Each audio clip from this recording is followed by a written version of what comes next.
உறவு மலரும் புனித இடம் ஆலயம், உள்ளம் ஒன்று சேரும் இடம் ஆலயம். உறவு மலரும் புனித இடம் ஆலயம், உள்ளம் ஒன்று சேரும் இடம் ஆலயம். உணர்வு பெருகிட உயர்வு அடைந்திட உண்மை வழி செல்லும் வாழ்வும் ஆலயம்.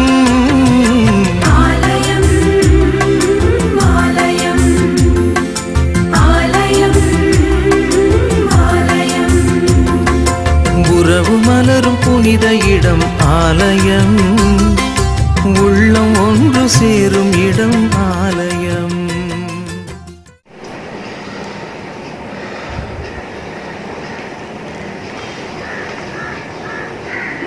வருகை பல்லவி. புதிதாய் பிறந்த குழந்தைகளைப் போல் வஞ்சகமற்ற ஞானப்பாலை அருந்த ஆர்வம் உள்ளவராய் இருங்கள்.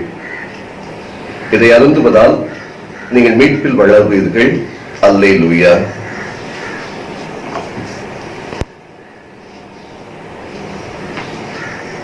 தந்தை மகன் தூய ஆவியின் பெயராலே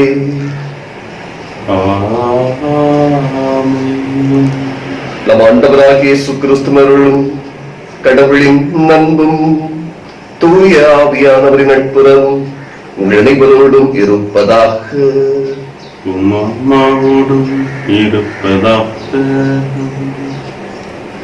அன்பிற்கினியவர்களே, ஆண்டவர் இயேசுவுடைய உயிர்ப்பு மறைபொருளை, மீட்பின் மறைபொருளை நினைவு கூறுகின்ற பாஸ்கா காலம் 2வது வாரத்தில் நாம் நுழைந்திருக்கின்றோம். அச்சம் மனிதரை பல நிலைகளில் அலைகழிக்கின்றது. பயம் மனிதனை மனித நிலையிலிருந்து கீழே தள்ளிவிடுகின்றது. யார் அச்சத்தை தவிர்த்து துணிந்து செயலாற்றுகிறார்களோ அவர்கள் வாழ்வை சுவைக்கின்றவர்களாக, அனுபவிக்கின்றவர்களாக மாறுகின்றார்கள். இயேசு கொலை செய்யப்பட்டு இறந்து அடக்கம் செய்யப்பட்டு உயிர் தெழுந்த பிறகு பல்வேறு துன்பங்கள் இயேசுவை நம்பியவர்களுக்கு கிடைத்தது. இருப்பினும் இயேசுவின் நம்பிக்கை கொண்டு கூட்டமாக வாழ்ந்து வந்தார்கள். அவர்களுக்குள் இருந்த மனநிலைகள் ஒன்று பயம். அடுத்து என்ன நடக்குமோ, எங்களையும் கொலை செய்வார்களோ, அச்சம் அவர்களிடையே நிலவி வந்தது. இயேசுவை நெருக்கமாக பின்பற்றி சீடர்களும் இருந்தது. எனவே அவர்கள் கட்டத்திற்குள் முடங்கி போய் கிடந்தார்கள். ஆண்டவர் அவர்களை ஆற்றல் படுத்துகின்ற நிகழ்வு இன்று நற்செய்தி வாசகமாக அமைகின்றது. தோமா இதற்கு சாட்சியாக அமைகின்றார். அன்பு இறை மக்களை, அச்சம் தவிர்த்து கடவுள் மீது நம்பிக்கை கொண்டு வாழ்வை வாழ துவங்குவோம். வாழ்க்கை என்பது இன்பம் துன்பம் இரண்டும் நிறைந்தது. இந்த இரண்டும் நிறைந்த வாழ்க்கையில் கடவுளுக்கு மட்டும் பயந்து இறையச்சம் உடை மக்களாக வாழ்வோம். கடவுள் நம்மை ஆசீர்வதிப்பார், தொடர்ந்து வழி நடத்துவார். இந்த திருப்பலியை கடவுளுக்கு உகந்த வழியாக ஒப்புக் கொடுக்க நாம் செய்த தவறுகளுக்காக மனம் வருந்தி பாவ மன்னிப்பு கேட்போம்.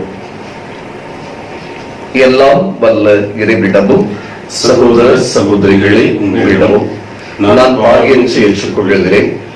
ஏனெனில் என் சிந்தனையாலும் சொல்லாலும் செயலாலும் கடமைகள் தவிராலும் பாவங்கள் பல செய்தேன். என் பாவமே என் பாவமே என் பெரும் பாவமே. ஆகையால் எப்பொழுதும் கன்னியான புனித மரியாதை வானதூது புனிதவரையில் சகோதர சகோதரிகளை உங்களையும் நம் இறைவனாகிய ஆண்டவரிடம் எனக்காக வேண்டிக் கொள்ள மன்றாடுகிறேன். எல்லாம் வல்ல இறைவன் நம் மீது இரக்கம் வைத்து நம் பாவங்களை மன்னித்து நம் நிலை வாழ்வுக்கு அழைத்து செல்வாராக. ஆமென். ஆண்டவரே இரக்கமாயிரும். ஆண்டவரே இரக்கமாயிரும். கிறிஸ்துவே இரக்கமாயிரும். கிறிஸ்துவே இரக்கமாயிரும். ஆண்டவரே இரக்கமாயிரும். ஆண்டவரே இரக்கமாயிரும். உன்னதங்களிலே கடவுளுக்கு மாட்சி உண்டாகுக. உலகிலே நல் மனத்தோருக்கு அமைதியாகுக. உம்மை புகழுகின்றோம், உம்மை வாழ்த்துகின்றோம், உம்மை ஆராதிக்கின்றோம், உம்மை மாட்சிப்படுத்துகின்றோம். உமது மேலான மாட்சியின் பொருட்டு உமக்கு நன்றி கூறுகின்றோம். ஆண்டவராகிய இறைவா, வானுலக அரசரே, எல்லாம் வல்ல தந்தையாகிய இறைவா, ஒரே மகனாய் உதித்த ஆண்டவரே இயேசு கிறிஸ்துவே, ஆண்டவராகிய இறைவா, இறைவனின் செம்மறியே, தந்தையின் திருமகனே, உலகின் பாவங்களை போக்குபவரே, எங்கள் மேல் இரக்கமாயிரும். உலகின் பாவங்களை போக்குபவரே, எங்கள் மன்றாட்டை ஏற்றருளும். தந்தையின் வலப்பக்கம் வீற்றிருப்பவரே, எங்கள் மேல் இரக்கமாயிரும். ஏனெனில் இயேசு கிறிஸ்துவே, நீர் ஒருவரே தூயவர், நீர் ஒருவரே ஆண்டவர், நீர் ஒருவரே உன்னதர், தூய ஆவியாரோடு தந்தையாகிய இறைவனின் மாட்சியில் இருப்பவர் நீரே. ஆமென். மன்றாடுவோம்.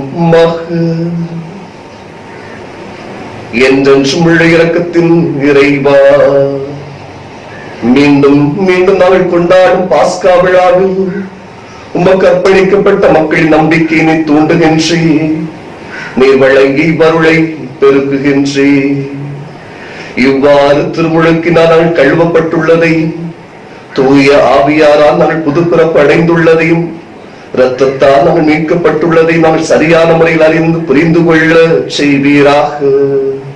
உன்னோடு தூய ஆவியானவரின் ஒன்றிப்பில் இறைவனோடு என்றென்றும் வாழ்ந்து ஆட்சி செய்கின்ற எங்கள் ஆண்டவர் கிறிஸ்து வழியாக உம்மை மன்றாடுகின்றோம்.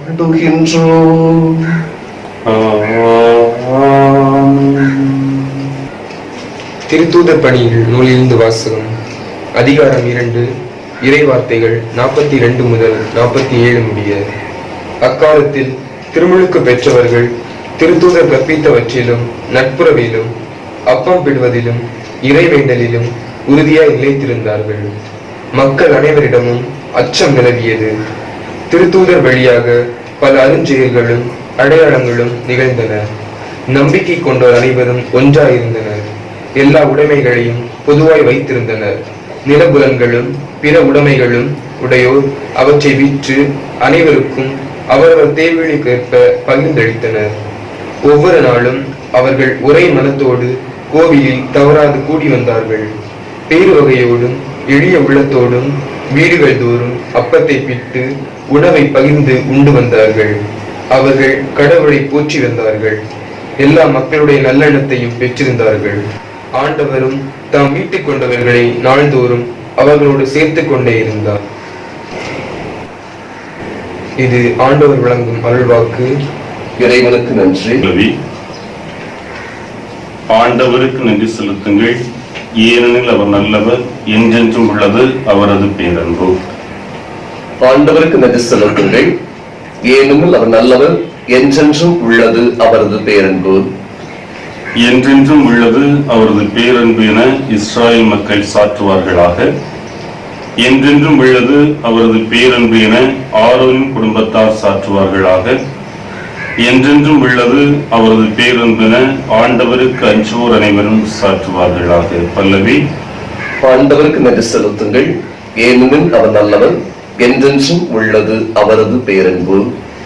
அவர்கள் என்னை வலுவுடன் தள்ளி வீழ்த்தும் என்றனர், ஆனால் ஆண்டவர் எனக்கு துணை நின்றார். ஆண்டவரே என் ஆற்றல், என் பாடல், என் மீட்பும் அவரே. நீதிமான்களின் கூடாரங்களில் வெற்றியின் மகிழ்ச்சி குரல் ஒலிக்கின்றது. ஆண்டவரது வழக்கை வலிமையாய் செயலாற்றியுள்ளது. பல்லவி. ஆண்டவருக்கு நன்றி செலுத்துங்கள், ஏனெனில் அவர் நல்லவர், என்றென்றும் உள்ளது அவரது பேரன்பு. கட்டுவோர் புறக்கணித்த கல்லை கட்டடத்துக்கு மூலைக்கல் ஆயிற்று. ஆண்டவரால் இது நிகழ்ந்துள்ளது, நம் கண்களுக்கு இது வியப்பாயிற்று. ஆண்டவர் தோற்றுவித்த வெற்றியின் நாள் இதுவே, இன்று அக்களிப்போம், அகமகிழ்வோம். பல்லவி. ஆண்டவருக்கு நன்றி செலுத்துங்கள், ஏனெனில் அவர் நல்லவர், என்றென்றும் உள்ளது அவரது பேரன்பு. அதிகாரம் 3:1 வசனங்கள் 3-9. நம் ஆண்டவர் இயேசு கிறிஸ்துவின் கடவுளும் தந்தையுமானவர் போற்றி. அவர் தம் பேரிரக்கத்தின்படி இறந்த இயேசு கிறிஸ்துவை உயிர்த்தெழ செய்து நமது புதுப்பிறப்பளித்துள்ளார். இவ்வாறு குன்றா எதிர்நோக்குடன் நாம் வாழ்கின்றோம். அழியாத மாசற்ற ஒழியாத உரிமை பெறும் உங்களுக்கென விண்ணுலகில் வைக்கப்பட்டுள்ளது. நீங்கள் கொண்டுள்ள நம்பிக்கையின் வழியாய் மீட்புக்காக கடவுளுடைய வல்லமையால் பாதுகாக்கப்பட்டு வருகிறீர்கள். இம்மீட்பு இறுதி காலத்தில் வெளிப்பட ஆயத்தமாய் உள்ளது. இப்போது சிறிது காலம் நீங்கள் பல்வகை சோதனைகளால் துயர வேண்டியிருப்பினும் அந்நாளிலே பேருவகை கொள்வீர்கள். அழியக்கூடிய பொன்னெருப்பினால் புடமிடப்படுகிறது. அதைவிட விலை உயர்ந்த உங்கள் நம்பிக்கையும் மெய்ப்பிக்கப்படவே துயருகிறீர்கள். இயேசு கிறிஸ்து வெளிப்படும் போது அந்நம்பிக்கை உங்களுக்கு புகழும் மாண்பும் பெருமையும் தருவதாய் விளங்கும். நீங்கள் அவரை பார்த்ததில்லை, எனினும் அவர் மீது அன்பு செலுத்துகிறீர்கள். இப்பொழுதும் நீங்கள் அவரை கண்டதில்லை, எனினும் நம்பிக்கை கொண்டு சொல்லொன்னா ஒப்பற்ற மகிழ்ச்சி அடைந்து பேரவகை கொள்கிறீர்கள். இவ்வாறு உங்கள் நம்பிக்கையின் குறிகோளான ஆன்ம மீட்பை பெறுகிறீர்கள். அல்லேலூயா, அல்லேலூயா. தோமா, என்னை கண்டதால் நம்பினாய், காணாமலே நம்புவோர் பேறு பெற்றோர் என்கிறார் ஆண்டவர். அல்லேலூயா. ஆண்டவர் உங்களோடு இருப்பாராக. உம்மாவோடும் இருப்பாராக. யோவான் எழுதிய தூய நற்செய்தியிலிருந்து வாசகம். ஆண்டவரே, உமக்கு மகிமை.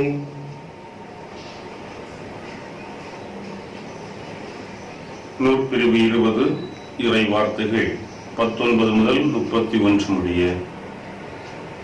அன்று வாரத்தின் முதல் நாள், அது மாலை வேளை. யூதர்களுக்கு அஞ்சி சீடர்கள் தாங்கள் இருந்த இடத்தின் கதவுகளை மூடி வைத்திருந்தார்கள். அப்போது இயேசு அங்கு வந்து அவர்கள் நடுவில் நின்று, உங்களுக்கு அமைதி உரித்தாக என்று வாழ்த்தினார். இவ்வாறு சொல்லியபின் அவர் தம் கைகளையும் விலாவையும் அவர்களிடம் காட்டினார். ஆண்டவரை கண்டதால் சீடர்கள் மகிழ்ச்சி கொண்டார்கள். இயேசு மீண்டும் அவர்களை நோக்கி, உங்களுக்கு அமைதி உரித்தாக. தந்தை என்னை அனுப்பியது போல நானும் உங்களை அனுப்புகிறேன் என்றார். இதை சொன்னபின் அவர் அவர்கள் மேல் ஊதி, தூய ஆவியை பெற்றுக் கொள்ளுங்கள். எவருடைய பாவங்களை நீங்கள் மன்னிப்பீர்களோ அவை மன்னிக்கப்படும். எவருடைய பாவங்களை மன்னியாதிருப்பீர்களோ அவை மன்னிக்கப்படா என்றார். 12 ஒருவரான திதிம் என்னும் தோமா இயேசு வந்தபோது அவர்களோடு இல்லை. மற்ற சீடர்கள் அவரிடம், ஆண்டவரை கண்டோம் என்றார்கள். தோமா அவர்களிடம், அவருடைய கைகளில் ஆணிகளால் ஏற்பட்ட தழும்பை பார்த்து அதில் விரலை விட்டு அவர் உலாவில் என் கையை இட்டாலன்றி நான் நம்ப மாட்டேன் என்றார். 8 நாட்களுக்கு பின் அவருடைய சீடர்கள் மீண்டும் உள்ளே கூடியிருந்தார்கள். அன்று தோமாவும் அவர்களோடு இருந்தார்.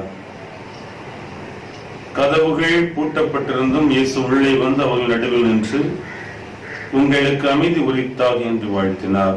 பின்னர் அவர் தோமாவிடம், இதோ என் கைகள், இங்கே உன் விரலை இடு. உன் கையை நீட்டி என் விலாவில் இடு. ஐயம் தவிர்த்து நம்பிக்கைக்குள் என்றார். தோமா அவரை பார்த்து, நீரே என் ஆண்டவர், நீரே என் கடவுள் என்றார்.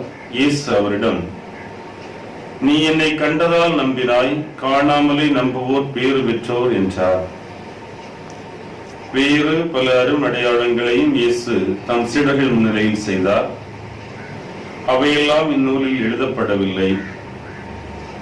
இயேசுவே இறைமகனாகிய மெசியாயை நீங்கள் நம்புவதற்காகவும் நம்பி அவர் பெயரால் வாழ்வு பெறுவதற்காகவுமே இந்நூலில் உள்ளவை எழுதப் பெற்றுள்ளன.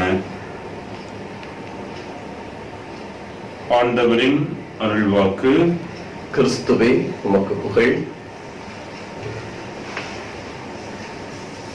இயேசுவில் அன்பானவர்களே, பாஸ்கா காலத்தினுடைய 2ஆம் வாரத்திலே நாம் இருந்து கொண்டிருக்கின்றோம். இந்த நாளை திருச்சபை இறை இரக்க ஞாயிறாக நமக்கு தருகிறது. இறை இரக்கம் என்றால் என்ன? இந்த இறை இரக்கத்தை நாம் எப்படி பெற்றுக்கொள்வது? அல்லது இந்த இறை இரக்கத்தை பெற்றுக்கொள்ளக்கூடியவர்கள் எப்படி வாழ வேண்டும்? எப்படிப்பட்டவர்களாக இருக்க வேண்டும் என்பதைத்தான் இந்த நாளுடைய சிந்தனையாக இன்றைய நாள் வாசகங்கள் நமக்கு தெளிவாக வெளிப்படுத்துவதாக இருக்கிறது. அதைவிட மேலாக இறைவனுடைய இரக்கமானது திருவிவிலியத்திலே எந்த அளவுக்கு பிரயோடி கிடைக்கிறது என்பதனையும் நான் சிந்திப்பதற்கான ஒரு வாய்ப்பாக இந்த நாளை திருச்சபை நமக்கு தந்திருக்கிறது. புதிய ஏற்பாட்டிலே நாம் பார்க்கின்ற பொழுது ஆண்டவர் இயேசு தன்னுடைய வார்த்தையின் வழியாக தன்னுடைய வாழ் வழியாக சொல்லக்கூடிய வார்த்தை, பலி அல்ல இரக்கத்தையே நான் விரும்புகிறேன். மருத்துவர் நோயற்றவருக்கல்ல நோயுற்றவருக்கே தேவை என்பதனை வெளிப்படுத்தக்கூடிய ஆண்டவர் அவர்கள் மீது அக்கறை கொண்டவர்களாக அவருடைய வாழ்வின் வழியை பெற்றுக்கொள்ள வேண்டும் என்பதற்காக பலவிதமான நோயாளர்களுக்கு நலமளிக்கக்கூடிய ஆண்டவராக இருக்கிறார். அவ்வாறுதான் புதிய ஏற்பாட்டிலே ஆண்டவருடைய இரக்கமானது வெளிப்படக்கூடிய ஒரு சூழலாக நாம் பார்க்க முடிகிறது. இதைத்தான் மத்தேயு நற்செய்தியிலே 5ஆம் அதிகாரத்திலே மழைப்பொழிவுகளை சொல்லுவார். இரக்கமுடையோர் பேறு பெற்றோர், அவர்கள் கடவுளை காண்பர் என்று. ஆகவே உள்ளத்திலே இரக்க மனநிலையோடு யார் ஒருவர் தன்னுடைய வாழ்க்கையை செயல்படுத்துகின்றார்களோ அவர்கள் கடவுளுடைய மனநிலையை இந்த உலகத்திலே கொண்டிருக்கிறார்கள். அவர்கள் கடவுளுடைய செயல்பாடுகளை இந்த மண்ணுலகத்திலே செய்கிறார்கள் என்பதைத்தான் ஆண்டவர் இயேசு நமக்கு அழகாக மலைப்பொழிவுகளை சுட்டி காட்டுகின்றார். ஆகவே இந்த இரக்கமானது பழைய ஏற்பாட்டிலே தந்தை கடவுளிடமிருந்து எந்த அளவுக்கு வெளிப்பட்டது என்பதனை நாம் பார்க்கின்ற பொழுது விடுதலை பயண நூல் 3ஆம் அதிகாரம் 7வது இறை வார்த்தையிலே பார்க்கக்கூடிய அந்த செய்தியானது, என் மக்கள் படும் துன்பங்களை என் கண்களால் கண்டேன், அவருடைய அழுகுரலை என்னுடைய காதுகளால் கேட்டேன். நான் இனிமேல் அவர்களுக்கு தந்தையாக கடவுளாக இருப்பேன், அவர்கள் என் மக்களாக இருப்பார்கள். அவர்களுக்கு இனிமேல் துன்பமோ துயரமோ அழுகையோ கண்ணீரோ இராது. அவர்களை நான் பாலும் தேனும் பொழியக்கூடிய கானான் தேசத்துக்கு அழைத்து செல்வேன் என்று சொல்லக்கூடிய ஆண்டவர் தான் கொடுத்த வாக்குறுதியின் அடிப்படையிலே மக்கள் எவ்வளவோ தவறுகள் செய்தாலும் அவர்கள் ஆண்டவரை நோக்கி மன்றாடுகின்ற பொழுது, ஆண்டவருடைய இரக்கத்திற்காக ஜெபிக்கின்ற பொழுது அவர்கள் கடவுளிடமிருந்து இரக்கத்தை நிறைவாக பெற்றுக் கொண்டார்கள். கடவுள் கொடுத்த அந்த வாக்குறுதியின் அடிப்படையிலே பாலும் தேனும் பொழியக்கூடிய கானான் தேசத்தையும் பெற்றுக் கொண்டார்கள் என்பதனை நாம் பழைய ஏற்பாட்டிலே வாசிக்கின்றோம். அதை தொடர்ந்து வரக்கூடிய பகுதிகளை பார்க்கின்ற பொழுது இஸ்ராயல் மக்கள் பல வழிகளிலே தவறி செல்லுகின்ற பொழுது இறைவாக்கும் வழியாக ஆண்டவர் அவர்களுக்கு அறிவுரை கொடுக்கின்றார், அறிவுறுத்துகின்றார், நீங்கள் செல்லக்கூடிய பாதை தவறு என்று. அதை பாதையை உணர்ந்து கொள்ள வேண்டும் என்ற ஒரு அழைப்பு விடுக்கின்ற பொழுது இஸ்ராயல் மக்கள் மனம் திரும்பியவர்களாக ஆண்டவரை நோக்கி அவருடைய இரக்கத்திற்காக கனிவிற்காக ஜெபிக்கின்ற பொழுது ஆண்டவர் மனம் மாறியவராக அந்த மக்களுக்கு இரக்கத்தை வழங்கியவராக இருக்கிறார். ஆகவே அன்பானவர்கள், இவ்வாறு திருவிவிலியத்திலே பார்க்கக்கூடிய அந்த இரக்கமானது இன்றைய காலகட்டத்திலும் ஒரு நிகழ்வாக நாம் பார்க்க முடிகின்றது. இந்த இரக்கத்தை பற்றி பார்க்கின்ற பொழுது பவுஸ்தினாவை பற்றி சொல்லுவார்கள். பவுஸ்தினா ஆண்டவரிடத்திலே ஜெபிக்கின்ற பொழுது ஆண்டவர் தன்னுடைய இரக்கத்தை பொழிந்ததாக, அதையும் தாண்டி ஆண்டவர் பவுஸ்தினா வழியாக சொல்லக்கூடிய அந்த வார்த்தை, என்னுடைய மக்களை ஜெபிக்க சொல்லுங்கள், அவருடைய தேவைகளுக்காக ஜெபிக்க சொல்லுகின்ற பொழுது நான் என் இரக்கத்தை இன்னும் அதிகமாக பொழிவதற்கான ஒரு வாய்ப்பு இருக்கும் என்பதனை தெளிவாக சொல்லிக் கொடுக்கக்கூடிய அந்த சூழலை பவுஸ்தினா மீண்டுமாக தன்னுடைய மக்களுக்கு அதே ஒரு அறிவுரையை கொடுக்கிறார். இரக்கத்திற்காக நாம் ஒவ்வொருவருமே இணைந்து ஜெபிக்க வேண்டும். ஆண்டவருடைய இரக்க நம்மை புடைசூழ நாம் இணைந்து ஜெபிக்க வேண்டும் என்ற ஒரு அழைப்பு விடுக்கின்ற பொழுதுதான் இந்த இரக்க பக்தியானது இன்னும் அதிகமாக பரவுகின்றது. ஆகவே ஆண்டவர் இயேசு இந்த நடைமுறை வாழ்க்கையில் கூட தன்னுடைய இரக்கத்தை வெளிப்படுத்தி அந்த இரக்கத்தை பெறக்கூடிய மக்கள் யார் என்பதனையும் நமக்கு தெளிவாக சொல்லித் தருகிறார். ஆண்டவரை நோக்கி உருக்கமாக ஜெபிக்கக்கூடியவர்கள் தான் அந்த இரக்கத்தை பெற்றுக் கொள்வார்கள் என்பதனையும் நமக்கு சொல்லித் தருகிறார். ஆகவேதான் இன்றைய வாசகங்களை பார்க்கின்ற முதல் வாசகத்திலே திருத்தூதர் பணிகள் நூலிலே பார்க்கிறோம். 2ஆம் அதிகாரத்திலே இரக்க மனநிலை கொண்டவர்கள் நம்பிக்கை கொள்ளுகிறார், கடவுளுடைய நம்பிக்கை கொள்ளுகிறார்கள், இணைந்து வருகிறார்கள், தங்களிடம் இருப்பதை மற்றவர்களுக்கு பகிர்ந்து கொடுப்பதால் தங்களுடைய இரக்க மனநிலையை வெளிப்படுத்தக்கூடியவர்களாக இருக்கிறார்கள். ஆகவே நம்பிக்கை கொண்ட மக்கள் ஒவ்வொருவருமே எப்பொழுதுமே மற்றவர்கள் அக்கறை கொண்டவர்களாக, இரக்கம் கொண்டவர்களாக, அவருடைய வாழ்க்கையை செயல்படுத்தக்கூடியவர்களாக, அவருடைய வாழ்க்கையை மேம்படுத்தக்கூடியவர்களாக இருக்க வேண்டும் என்பதைத்தான் ஆண்டவர் இந்த நாளில் நமக்கு சொல்லித் தருகிறார். இந்த 2ஆம் வாசகம் அழகாக சொல்லித் தருகிறது. ஒரு மனிதன் ஆண்டவரிலே நிலைத்திருக்கின்ற பொழுது, ஆண்டவரிலே நல்லவற்றை செய்கின்ற பொழுது அவனுக்கு இக்காலத்திலே பலவிதமான சோதனைகள் வரலாம்.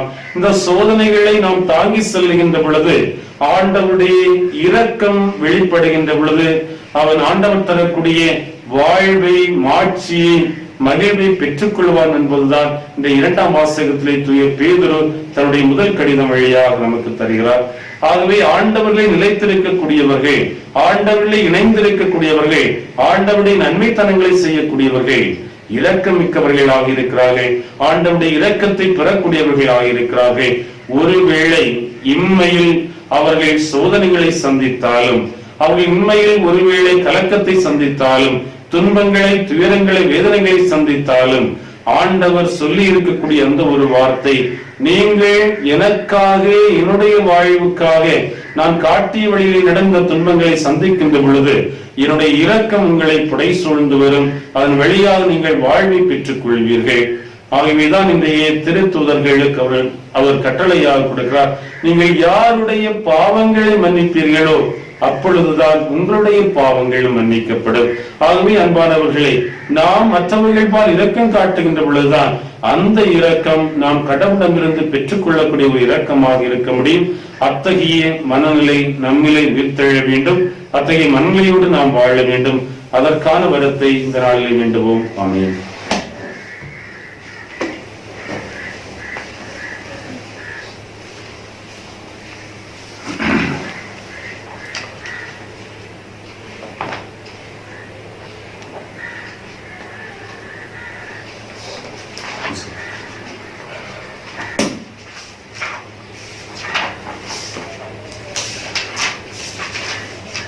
அனைவரும் இணைந்து நம்ம நம்பிக்கையை அறிக்கையிடுவோம். விண்ணகத்தையும் மண்ணகத்தையும் படைத்த எல்லாம் வல்ல தந்தையாகிய கடவுளை நம்புகின்றேன். அவருடைய ஒரே மகனாகிய நம் ஆண்டவர் இயேசு கிறிஸ்துவை நம்புகின்றேன். இவர் தூய் ஆவியால் கருவுற்று கன்னி மரியாவிடமிருந்து பிறந்தார். பொந்தியு பிலாத்தின் அதிகாரத்தில் பாடுபட்டு சிலுவையில் அறையப்பட்டு இறந்து அடக்கம் செய்யப்பட்டார். பாதாளத்தில் இறங்கி 3ஆம் நாள் இறந்தோரிடமிருந்து உயிர்த்தெழுந்தார். விண்ணகத்திற்கு எழுந்தருளி எல்லாம் வல்ல தந்தையாகிய கடவுளின் வலப்பக்கத்தில் வீற்றிருக்கிறார். அங்கிருந்து வாழ்வோருக்கும் இறந்தோருக்கும் தீர்ப்பு வழங்க வருவார். தூய ஆவியாரை நம்புகின்றேன். புனித கத்தோலிக்க திரு அவை நம்புகின்றேன். புனிதர்களின் உறவு ஒன்றிப்பை நம்புகின்றேன். பாவ மன்னிப்பை நம்புகின்றேன். உடலின் உயிர்ப்பை நம்புகின்றேன். நிலை வாழ்வை நம்புகின்றேன். ஆமென். நம்பிக்கையோடு கடவுளின் பேரிரக்கத்திற்காக மன்றாடுவோம். கடவுள் நம்மீது கருணை கூர்ந்து நமது விண்ணப்பங்கள் செவிசாய்க்க மன்றாடுவோம். எல்லாம் வல்ல இறைவா, உமக்கு நன்றி செலுத்தி இந்த பலியை ஒப்புக் கொடுக்கின்ற எங்கள் மீது இரக்கமாயிரும். இந்த திருப்பலியில் பங்கெடுத்து இணைந்து ஜெபித்துக் கொண்டிருக்கின்றவர்கள் மீது ஒரு கருணையை காட்டியருளும். கருணையின் ஆண்டவரே, எங்கள் மீது இரக்கம் கொள்கின்ற தகப்பனே, தாயே, தாய் உன்னை மறந்தாலும் நான் உன்னை மறவேன் என்று வாக்கு தந்தவரே, கண்களை படைத்த கடவுள் காணாதிருப்பாரோ, செவிகளை உருவாக்கி கடவுள் கேளாதிருப்பாரோ என்கின்ற திருப்பாடு வார்த்தைகளுக்கு ஏற்ப ஆண்டவர் என்னை பார்க்கின்றார், ஆண்டவரின் கூக்குரலை கேட்கின்றார். நம்பிக்கையோடு இந்த நேரத்திலே நாங்கள் ஜெபிக்கின்றோம். எங்கள் துன்பம், எங்கள் துயரம், எங்கள் வேதனை, எங்களது நெருக்கடி, எங்களது உடல் நோய், மனக்காயம், கடன் சுமை, பாரம், மன அழுத்தம், உறவு முறிவுகள், வெற்றிடம் எல்லாவற்றையும் ஆண்டவரே ஒரு கரத்தில் ஒப்புக்கொண்டு ஜெபிக்கின்றோம். ஆண்டவரே, சிறப்பாக உமது திரு அவையை வழிநடத்துகின்ற எமது திருத்தந்தை, எங்களாய உமது பணி செய்து கொண்டிருக்கின்ற திருப்பணியாளர்கள் எல்லாரையும் நிறம் ஆசீர்வதியும். ஆண்டவரே, உமது பேரிரக்கம் இவர்கள் மீது தங்குவதாக. ஆண்டவரே, தொடர்ந்து இவர்களுக்கு வேண்டிய பாதுகாப்பை கொடுத்து வழி நடத்தி வருவீராக. ஆண்டவரே, உமது மக்களையும் கனிவுடன் கண்ணோக்கி பாரும். குறிப்பாக நோய் தொற்று பரவாமல் இருப்பதற்காக தங்களையே தூர விலகி நிற்கின்ற அளவிற்கு சமூக இடைவெளியை கடைபிடித்துக் கொண்டிருக்கின்ற இம்மக்களுக்கு நேரே பாதுகாப்பை தருவீராக. உமது பாதுகாப்பில் இவர்கள் என்றும் நலமுடன் வாழ்வார்களாக. மீண்டும் பழைய நிலைக்கு விரைவிலே திரும்பிச் செல்வதற்குரிய வாய்ப்பை உருவாக்கி கொடுப்பீராக. இந்த காலகட்டங்கள் உருவாகி இருக்கின்ற நெருக்கடிகளை எல்லாம் உள்ள தகப்பனே நீர் அறிந்திருக்கின்றேன். வறுமை ஒரு புறம், பொருளாதார தடைகள் இன்னொரு புறம், போதிய உணவுகள் கிடைக்காத சூழல் மற்றொரு புறம். ஆண்டவரே, இவ் மக்களை கருணையுடன் கண்ணோக்கி பாரும். அவர்களுக்கு வேண்டிய அடிப்படை உதவிகளை நீரே நல்லுள்ளம் கொண்ட மக்கள் வழியாக ஒவ்வொரு நாள் தொடர்ந்து கொடுத்து அவர்களை காத்தருளும். துன்புறுகின்றவர்களுக்கு ஆறுதலை தாரும். கைவிடப்பட்டவர்களுக்கு ஒரு உடனிருப்பை கொடுத்து காத்தருளும்.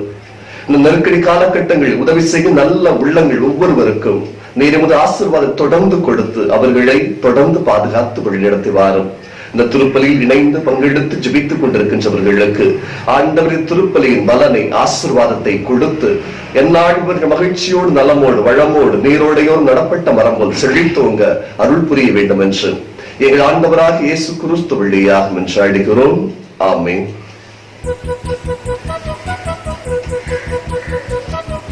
காணிக்கை என்று தர வந்தோம் இறைவா, வாழ்வை பலியாக்க வந்தோம் நாதா,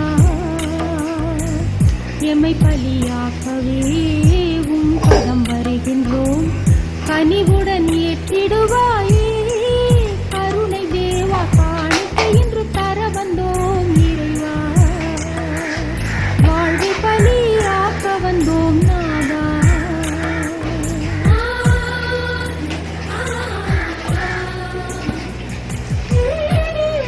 ஆண்டவரே, அனைத்துலகின் நிறைவா நீர் வாழ்த்து பெறுவீராக.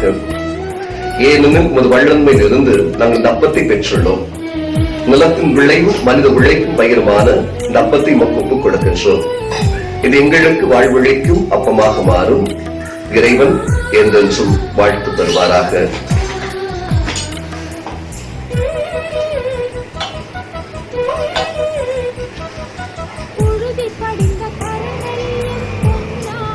ஆண்டவரே, அனைத்துலகின் நிறைவா நீர் வாழ்த்து பெறுவீராக.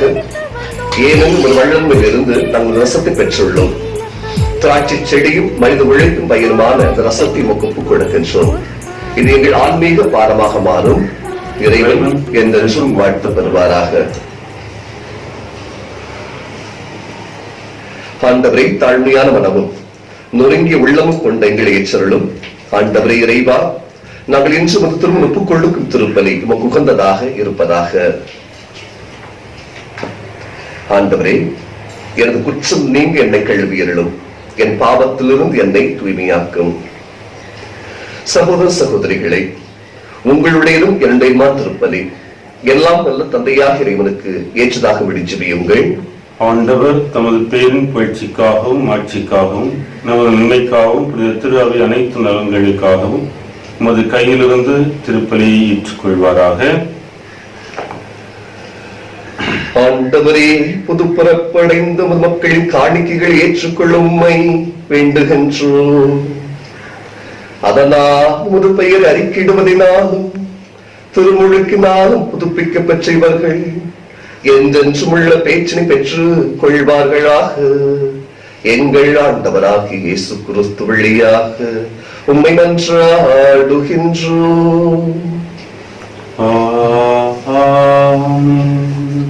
ஆண்டவர் உங்களோடு இருப்பாராக. உம் ஆன்மாவோடும் இருப்பாராக. இதயங்களை மேலே எழுப்புங்கள்.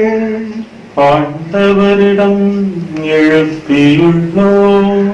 நம் இறைவனாகிய ஆண்டவருக்கு நன்றி கூறுவோம். அது தகுதியும் நீதியும் ஆனது. ஆண்டவரே, எக்காலத்தில் உமக்கு புகழ்ந்துரைப்பதும் உம்மை போற்றுவதும் எக்காலத்திற்கு மேலாக எங்கள் பாஸ்காவாகிய கிறிஸ்து பலியான சிறப்பான இந்த காலகட்டத்தில் உம்மை இன்னும் மிகுதியாக வாழ்த்தி போற்றுவதும் மெய்யாகவே தகுதியும் நீதியுமாகும். எங்கள் கடனை மீட்புக்குரிய செயலுமாகும். ஏனெனும் உலகின் பாவங்களை போக்கும் மெய்யான செம்மறி அவரே, எங்கள் சாவை தமது சாவால் அழித்தவரும் தமது உயிர்ப்பினால் எங்கள் வாழ்வை புதுப்பித்தவரும் அவரே. ஆகவே பாஸ்கா மகிழ்ச்சி பொங்க அனைத்துலகின் மாந்தனைவு மக்கள் இருக்கின்றனர். அவ்வாறு ஆற்றல் மிக்கோரும் அதிகாரம் கொண்ட தூதர்களும் முதுமாட்சிமையை புகழ்ந்து பாடி விடுவின்றி இணைந்து சொல்வதாவது: தூயவர் தூயவர் தூயவர், வான்படைகளின் கடவுளாம் ஆண்டவர். விண்ணகமும் மன்னகமும் மதுமாட்சியால் நிறைந்துள்ளன. உன்னதங்களிலே ஒசன்னா. ஆண்டவர் பெயரால் வருகிறவர் ஆசி பெற்றவர். உன்னதங்களிலே ஒசன்னா. ஆண்டவரே, நேர்மையாகவே தூயவர், தூய்மை அனைத்திற்கும் ஒன்று. ஆகவே ஆவியை பொழிந்து இந்த காணிக்கைகளை தூய்மைப்படுத்தும் வேண்டுகின்றோம். இவ்வாறு எங்கள் ஆண்டவராக இயேசு கிறிஸ்துவின் உடலும் இரத்தவுமாக இவை எங்களுக்கு மாறுபனவாக. அவர் பாடுபட உளம் கனிந்து தம்மை கையளித்த போது அப்பத்தை கையில் எடுத்து நின்று செலுத்தி அதை பிட்டு தம் சீடர்களுக்கு அளித்து அவர் கூறியதாவது: அனைவரும் இதிலிருந்து பெற்று உண்ணுங்கள். ஏனெனில் இது உங்களுக்காக கையளிக்கப்படும் என் உடல்.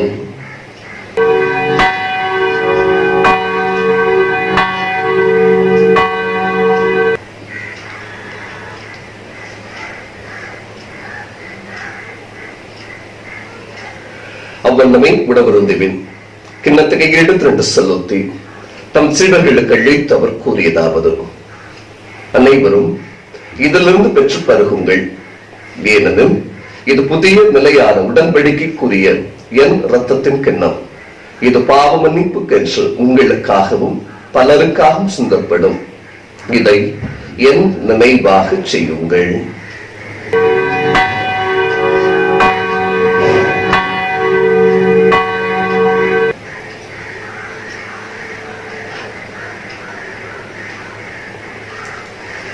நம்பிக்கையின் மறைபொருள்.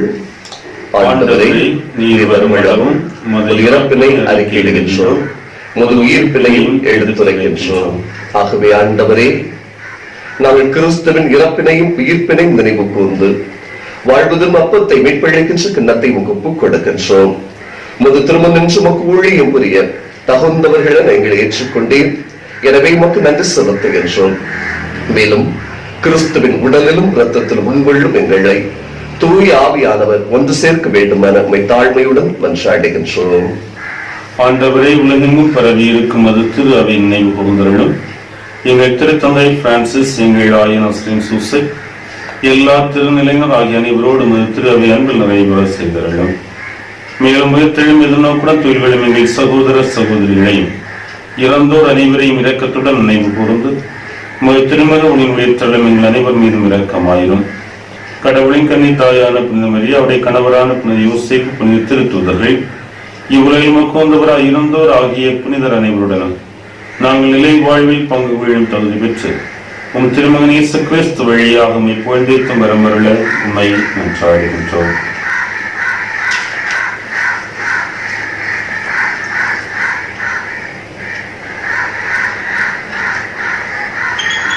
இவர் ஊழியாக இவரோடு இவரில் எல்லாம் வல்ல இறைவனாகிய தந்தையே, தூய ஆவியின் ஒன்றிற்கு எல்லா புகழும் மாட்சியும் என்றென்றும் மக்கு உரியதே. ஆமென். ஆமென்.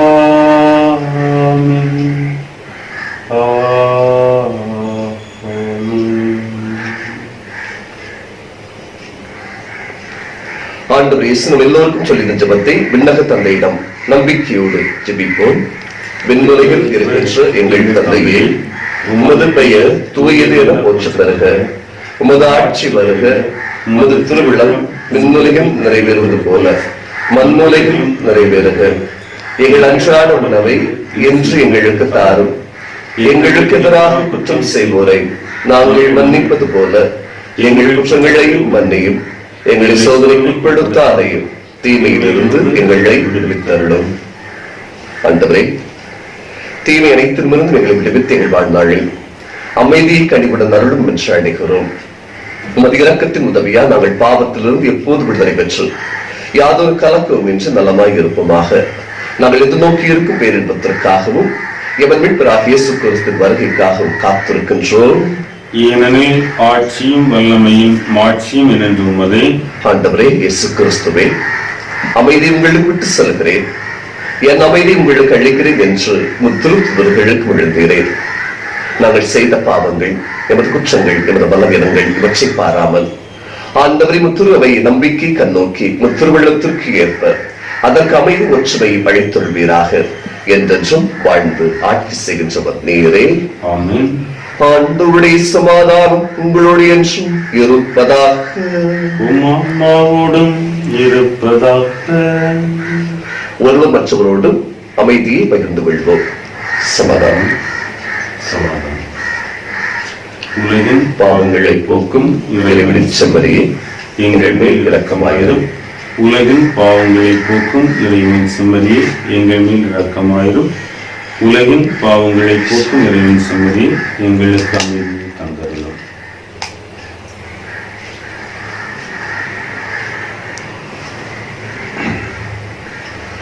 ஆண்டவரே இயேசு கிறிஸ்துவே, உயிருள்ள இறைவனின் திருமகனே, தந்தையின் திருவிழப்படி தூய ஆவியான ஒத்துழைப்பினால் உமது இறப்பின் வழியாக உலகிற்கு வாழ்வழித்தீர். இந்த புனிதமான உமது உடலினாலும் இரத்தத்தினாலும் என்னுடைய எல்லா குற்றங்களிலிருந்தும் தீமை அனைத்திலிருந்தும் என்னை விடுவித்து நான் என்று உடைய கட்டளைகளில் கருத்தூன்று நிற்க செய்திடும். நான் ஒருபோதும் உங்களை விட்டு விலகச் செய்விடாதையும். இது 9 ஆண்டு நம்ம என்பது செய்கிறவர், எப்பொழுது நம்மோடு உடன் இருக்கின்றவர். ஆண்டவர் இயேசுவின் திருவிருந்திற்கு அழைப்பு பெற்றவர்கள் பெயர் பெற்றோர். ஆண்டவரே, நீர் இல்லத்தில் எழுந்து வர நான் தகுதியற்றவன், ஆனால் ஒரு வார்த்தை வைத்து சொல்லியிருக்கும், எனது ஆன்மா நலமடையும்.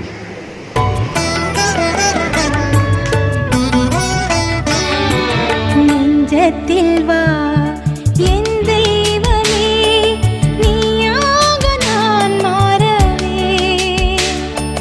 உன்னை நான் கண்டு உன் பாதை சென்று நீயாக நான் வாழவே. நெஞ்சத்தில் வா என் தெய்வமே, நீயாக நான் மாறவே. உன்னை நான் கண்டு உன் பாதை சென்று நீயாக நான் வாழவே.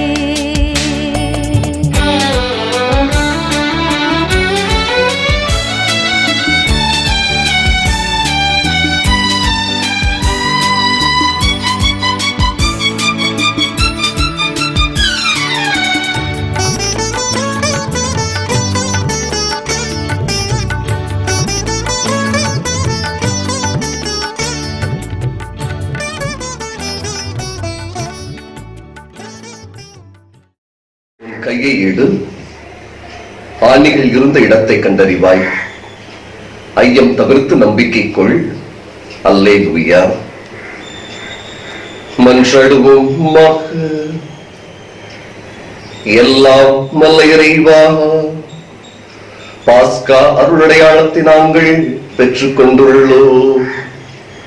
அதனால் அதன் ஆற்றல் எங்களுடைய உள்ளங்களில் தொடர்ந்து நிலைத்திருக்க செய்வீராக. எங்கள் ஆண்டவராகிய இயேசு கிறிஸ்து வழியாக உம்மை மன்றாடுகின்றோம். ஆண்டவர் உங்களோடு இருப்பாராக. ஆன்மாவோடும் இருப்பாராக. எல்லாம் வல்ல இறைவன் தந்தை மகன் தூய உங்கள் அனைவரையும் ஆசீர்வதிப்பாராக. சென்று வாருங்கள், திருப்பலி நிறைவுற்றது. அல்லேலூயா அல்லேலூயா. இறைவனுக்கு நன்றி. அல்லேலூயா அல்லேலூயா.